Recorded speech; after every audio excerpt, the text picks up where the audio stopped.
Deep in the forest, in a hidden little cabin, the tiny explorer Ida was opening her eyes to a brand new day. From the depths of the forest came the scent of a new adventure. Poofy, as always, was full of curiosity. What could be inside Ida's backpack today? Ida smiled as she came closer. Before starting an adventure, her bag had to be ready. Inside, she had a magnifying glass, a compass, and an apple. But the most important thing of all was the map. She carefully placed it into her backpack. It was the key to never getting lost in the forest. Now, everything was ready. Ida and Poofy were set to begin their new adventure. Ida opened the door. The fresh forest air brushed against her face, and right beside her, as always, was Poofy. Together, they stepped into a brand new day. Suddenly, a purple-winged butterfly began circling around Ida.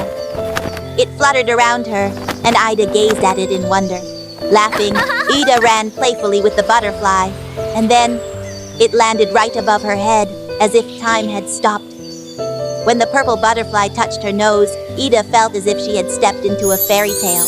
The butterfly drifted away gently, but left behind a magical memory in Ida's heart. Bees danced on the flowers, singing the song of the forest. A cheerful squirrel joined Ida and Poofy on their path. It was as if all the forest friends were greeting them. The bees buzzed away. The squirrel stopped, glanced at Ida for a moment, and seemed to whisper, "Goodbye, friends of nature." Ida soared on a swing, racing with the wind.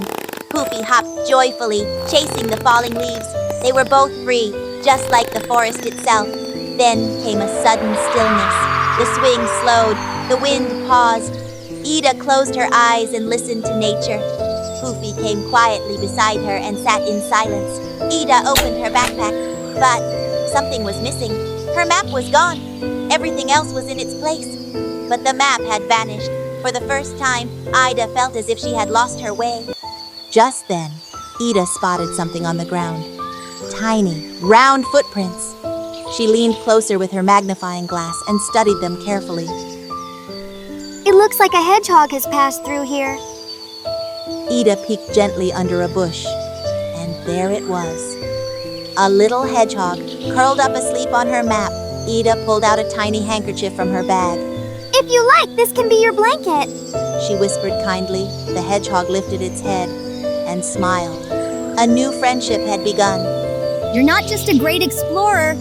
You're also a wonderful friend, Ida." Ida, smiling. Adventure sometimes begins with finding what was lost.